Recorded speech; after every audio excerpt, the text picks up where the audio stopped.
aí galera, eu sou a Veres, professora de inglês aqui da Oficina do Estudante, e estou trazendo uma dica para vocês de um dos temas mais abordados no vestibular de língua inglesa, que é o if clause, né? Para quem já está acostumado a lidar com a língua inglesa, isso aqui é, né, mamão no açúcar. Mas, para quem não está acostumado, envolve muitos tempos verbais, é legal você ficar atento quanto a qual tempo é mais adequado com qual, relembrar um pouco de estruturas verbais, porque isso aqui não cai, ele despenca no vestibular. A gente tem 3 condicionais e vou começar falando com vocês das 2 primeiras.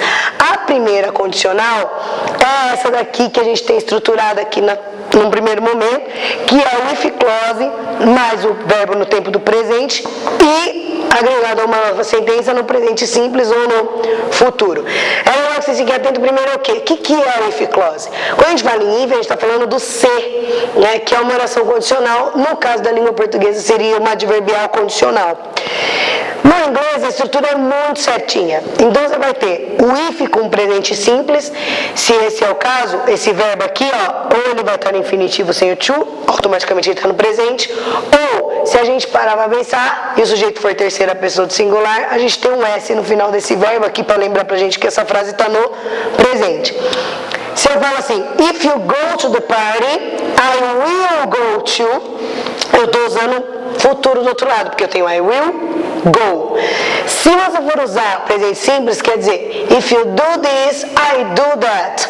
Então, se você faz isso, eu faço também, eu faço aquilo, né? Aí você tem presente simples do outro lado. A estrutura é muito exata. Toda vez que o verbo tiver com a frase que, do lado da frase que tem o if, tiver com presente simples, do outro lado você vai ter presente simples ou você vai ter futuro. Aqui não vai ter passado, aqui não vai ter would, aqui não vai... Não, o tempo verbal é fixo. Já na segunda, é muito fácil traçar esse paralelo quando não é a primeira, porque na segunda a gente tem o verbo no passado acompanhando o if. Se o verbo é regular, vamos lembrar lá, coloque D no final. Se o verbo é irregular, você vai ter que ver de acordo com a tabela de verbos irregulares. Ela é fundamental para você que está prestando vestibular. Você precisa ter a tabela de verbos irregulares, pelo menos os mais utilizados na sua cabeça.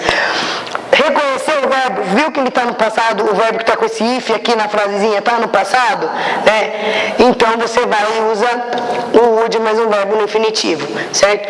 If I were you, I would buy that. Então se eu fosse você, eu compraria aquilo. Esse compraria só fica nessa conjugação se você usar o would mais o verbo no infinitivo sem o to.